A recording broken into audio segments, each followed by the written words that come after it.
एक बार की बात है, महात्मा बुद्ध प्रवचन दे रहे थे। प्रवचन में आसपास के बहुत से लोग शामिल थे। सभी लोग ध्यान से बुद्ध को सुन रहे थे। कुछ देर में प्रवचन समाप्त हो गया। लोगों ने बुद्ध को प्रणाम किया और अपने अपने घर को चल पड़े, पर एक युवक वहां पर बैठा रह गया। बुद्ध की नज़र उस युवक पर पड़ी तो वह पूछ बैठे, क्या बात है वत्स, कोई जिज्ञासा है क्या? युवक बुद्ध के पास गया और प्रणाम करके बोला, प्रभु, बहुत उलझन में हूँ। जितना इस बारे में सोचता हूँ उतना ही उलझ जाता हूँ। कैसे उलझन है वत्स? बुद्ध ने प्रश्न किया। युवक हाथ जोड़कर बोला, प्रभु, ये संसार कितना विशाल है। संसार में लाखों करोड़ों लोग निवास करते हैं। उनमें भी एक से बढ़कर एक विद्वान, कलाकार, योद्धा। ऐसे में उन सबके बीच मुझ जैसे सामान्य प्राणी का क्या मूल्य है? युवक की बात सुनकर बुद्ध मुस्कुरा दिए। वह बोले, तुम्हारी जिज्ञासा का उत्तर मिल जाएगा, पर इसमें थोड़ा सा समय लगेगा। क्या तब तक मेरा एक छोटा सा काम कर सकते हो? प्रभु, ये तो मेरे लिए गर्व का विषय है कि मैं आपके काम आ सकूं। युवक ने पुनः अपने हाथ जोड़ दिए। आप आदेश करें प्रभु।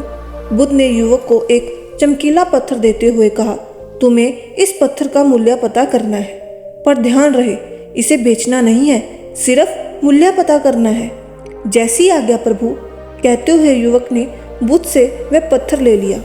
उसने एक बार फिर से उन्हें प्रणाम किया और बाजार की ओर चल पड़ा। बाजार वहां से ज़्यादा दूर नहीं था। युवक थोड़ी देर में वहां पहुंच गया। वह सुबह का समय था, इसलिए बाजार अभी ठीक से लगा नहीं था। वहां पर इक्का दुक्का दुकानदार ही थे। युवक ने जिज्ञासावश इधर उधर नजर दौड़ाई। उसे एक पेड़ के नीचे एक दुकानदार नजर आया। वह आम बेच रहा था। युवक उस दुकानदार के पास पहुंचा और उसे पत्थर दिखाते हुए बोला, क्या आप इस पत्थर की कीमत बता सकते हैं? दुकानदार एक चालाक व्यक्ति था। पत्थर की चमक देखकर वह समझ गया कि अवश्य ही ये कोई कीमती पत्थर है। वह बनावटी आवाज में बोला, देखने में तो कुछ खास नहीं लगता, पर इसके बदले मैं 10 आम दे सकता हूँ। दुकानदार की बात सुनकर युवक को हल्का सा क्रोध आ गया। वह मन ही मन बुदाया, ये आदमी मुझे बेवकूफ़ समझता है। इतना सुंदर पत्थर और इसका मूल्य सिर्फ 10 आम? अवश्य ही ये झूठ बोल रहा है। युवक को चुप देकर दुकानदार बोल उठा, क्या कहते हो, निकालूं आम? पर युवक ने दुकानदार को कोई जवाब नहीं दिया। वह चुपचाप आगे बढ़ गया। सामने एक सब्जी वाला अपनी दुकान सजा रहा था। युवक उसके पास पहुंचा और उसे पत्थर दिखाते हुए उसका मूल्य पूछा। उस पत्थर को देखकर सब्जी वाले की आंखें खुशी से चमक उठी।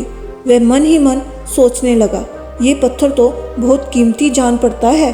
अगर ये मुझे मिल जाए तो मज़ा ही आ जाए। क्या हुआ भाई, कहाँ खो गए? युवक ने दुकानदार की तंद्रा तोड़ी। सब्जी वाला चौंकता हुआ बोला, कुछ नहीं कुछ नहीं, मैं तो बस मन ही मन इसकी कीमत की गणना कर रहा था। वैसे मैं इस पत्थर के बदले 1 बोरी आलू दे सकता हूँ। सब्जी वाले के चेहरे की कुटिलता देखकर युवक समझ गया कि ये दुकानदार भी मुझे मूर्ख बना रहा है। मुझे किसी और से इसका मूल्य पता करना चाहिए। ये सोचता हुआ युवक आगे बढ़ गया। सब्जी वाला दुकानदार ने युवक को पीछे से आवाज़ लगाई, क्या हुआ भाई, अगर आपको ये मूल्य कम लग रहा है तो बताए तो सही, मैं इसे बढ़ा दूंगा। पर युवक ने उसकी बात पर ध्यान नहीं दिया। वह इधर उधर किसी ऐसे व्यक्ति को खोजने लगा जो जानकार हो और उस पत्थर का सही मूल्य बता सके। युवक को लग रहा था कि अवश्य ही ये कोई कीमती पत्थर है, शायद कोई झोरी उसका सही मूल्य बता सके। ये सोचता हुआ युवक एक झोरी की दुकान पर पहुंचा। झोरी अपनी दुकान को अभी खोल ही रहा था। उसने युवक को अपनी दुकान की ओर आते हुए दूर से देख लिया था। साथ ही उसने युवक का हुलिया देखकर ये भी भांप लिया था कि ये कोई गरीब व्यक्ति है जो संभव कोई गहना बेचने आया है। झोरी ने हाथ जोड़कर युवक को नमस्कार किया और मुस्कुराकर पूछा, बताए महोदया, मैं आपकी क्या सेवा कर सकता हूँ? युवक ने बुद्ध का दिया पत्थर अपनी हथेली पर रख दिया और बोला, इसका मूल्य पता कराना था। पत्थर को देखते ही जोरी उसे पहचान गया कि ये बेशकीमती रूबी पत्थर है जो किस्मत वाले को मिलता है।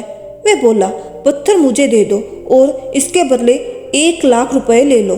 कहते हुए जोरी ने पत्थर लेने के लिए अपना दाहिना हाथ बढ़ाया, पर तब तक युवक ने पत्थर को अपनी मुट्ठी में बंद कर लिया।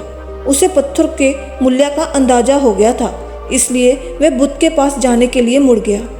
जोरी ने उसे पीछे से आवाज लगाई, अरे रुको तो भाई, मैं इसके 50 लाख दे सकता हूँ। युवक को ये पत्थर बेचना तो था ही नहीं, इसलिए वह रुका नहीं और दुकान के बाहर आ गया। पर जोरी भी कम चालाक नहीं था। वह उस अनमोल पत्थर को किसी भी कीमत पर अपने हाथ से जाने नहीं देना चाहता था। वह तोड़कर उसके आगे आ गया और हाथ जोड़कर बोला, तुम ये पत्थर मुझे दे दो, मैं इसके बदले 1 करोड़ देने को तैयार हूँ। युवक को जोरी की बातों में अब कोई रुचि नहीं रह गई थी। वह जल्द से जल्द बुद्ध के पास पहुंच जाना चाहता था, इसलिए ना तो वह रुका और ना ही उसने जोरी की बात का कोई जवाब दिया। वह तेज तेज कदमों से बुद्ध के आश्रम की ओर चल पड़ा। जोरी ने पीछे से आवाज लगाई, यह अत्यंत मूल्यवान पत्थर है, अनमोल है, तुम जितने पैसे कहोगे मैं दे दूंगा। ये सुनकर वह युवक परेशान हो गया। उसे लगा कि कहीं पत्थर के लालच में जोरी उसे पकड़कर जबरदस्ती ना करने लगे, इसलिए वह तेजी से आश्रम की ओर दौड़ पड़ा। युवक जब बुद्ध के पास पहुंचा तो वह बुरी तरह से हाफ रहा था। उसे देखकर बुद्ध मुस्कुरा दिए, फिर भी उन्होंने अपने चेहरे से कुछ भी जाहिर नहीं होने दिया। वह बोले, क्या बात है वत्स, तुम कुछ डरे हुए से लग रहे हो। युवक ने बुद्ध को प्रणाम किया और सारी बात कह सुनाई। साथ ही उसने वह पत्थर भी उन्हें वापस कर दिया। बुद्ध बोले, आम वाले ने इसका मूल्य 10 आम बताया, आलू वाले ने 1 बोरी आलू और जोरी ने बताया कि ये अनमोल है। इस पत्थर के गुण जिसने जितने समझे उसने इसका मूल्य उसी हिसाब से लगाया। ऐसे ही ये जीवन है। प्रत्येक व्यक्ति खान से निकलते हुए एक हीरे के समान है जिसे अभी तराशा नहीं गया है। जैसे जैसे समय की धार व्यक्ति को तराशती जाती है, व्यक्ति की कीमत बढ़ती जाती है। ये दुनिया व्यक्ति को जितना पहचान पाती है उसे उतनी ही महत्ता देती है। कहते हुए बुद्ध एक क्षण के लिए रुके, फिर बोले, किंतु आदमी और हीरे में अंतर ये है कि हीरे को कोई दूसरा तराशता है और व्यक्ति को अपने आप को स्वयं ही तराशना पड़ता है। और जिस दिन तुम अपने आप को तराश लोगे, तुम्हें भी तुम्हारा मूल्य बताने वाला कोई ना कोई जोरी मिल ही जाएगा। इसलिए दोस्तों, कभी भी ज़िंदगी में अपने आप को किसी से कम मत समझो और कभी भी ज़िंदगी में हार मत मानो। आज के युग में बढ़ती सफलता को हासिल करने की होड़ में लोगों के लिए सफलता पाना थोड़ा मुश्किल सा हो गया है, पर जो लोग एक बार ठान लेते हैं वह तो अपने लक्ष्य को हासिल करके ही रहते हैं। हो सकता है कि आप एक बहुत बड़े लक्ष्य को हासिल करना चाहते हो और शायद शुरुआत भी कर दी हो। जैसा कि हम जानते हैं कि हर कोई जीवन में सफलता पाना चाहता है, इसलिए लोगों के पास हमेशा एक सपना या लक्ष्य होता है जिसे वह हासिल करना चाहते हैं। लेकिन जब हम सफलता पाने के लिए अपनी यात्रा शुरू करते हैं तो कई बार हम कई कारणों की वजह से अपने लक्ष्य से विचलित हो जाते हैं और हार मान लेते हैं। कभी कभी हम बहुत सारे संघर्षों, समस्याओं और असफलता के कारण अपने लक्ष्य को छोड़ देते हैं और कभी कभी हमारे आसपास के लोग हमें उकसाते हैं और ध्वस्त करते हैं। तो दोस्तों, मैं बस इतना ही कहना चाहती हूँ कि आप अपने हर लक्ष्य को प्राप्त कर सकते हैं। बस आपको ये याद रखना है कि चाहे जितनी मुश्किल आ जाए, आपको कभी भी हार नहीं माननी है और उनका डटकर सामना करना है। जीवन में सफलता उसी को मिलती है जिसने मुसीबतों का सामना किया है, क्योंकि जीवन एक संघर्ष है। बस इसका सामना प्रत्येक व्यक्ति को करना होता है। सफलता सभी को अच्छी लगती है। हर व्यक्ति अपने सपने को पूरा करने की कोशिश भी करता है, लेकिन थोड़ी सी परेशानी आने पर उसे लगता है कि उसके रास्ते में बहुत बड़ी बाधा आ गई है और उसके सारे मार्ग बंद हो गए हैं, जिस कारण वह हतोत्साहित हो जाता है। उसे लगता है उसके प्रयास व्यर्थ हो गए हैं।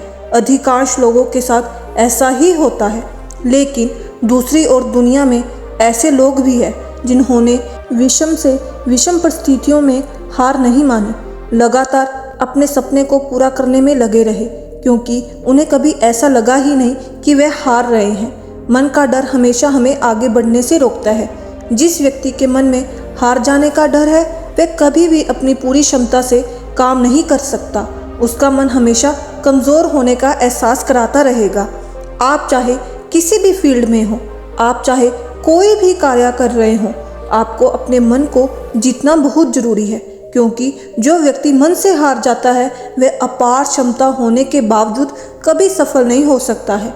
अगर आपको जीतना है तो असफल होने के सारे रास्ते बंद कीजिए। आपने स्वयं महसूस किया होगा कि जब इंसान के सभी रास्ते बंद हो जाते हैं तभी वह सबसे ज़्यादा मेहनत करता है और सफलता हासिल करता है। अपनी सफलता के लिए खुद को झोंक दीजिए। अपनी असफलता के बारे में सोचना ही छोड़ दीजिए, क्योंकि आपके पास असफल होने का कोई विकल्प है ही नहीं। खुद को असफल होने का कोई विकल्प ही मत दीजिए। डरो नहीं, कोई भी समस्या हमारी क्षमता से बड़ी नहीं है। हमेशा इस बात को याद रखें कि लहरों से डरकर नौका पार नहीं होती और कोशिश करने वालों की कभी हार नहीं होती। आप निरंतर कोशिश करते रहें, सफलता आपको एक दिन अवश्य ही मिल जाएगी। आपको तब तक हार नहीं माननी है जब तक आप लक्ष्य को पा नहीं लेते। तो दोस्तों, मिलते हैं अगली कहानी में। शुभ प्रभात।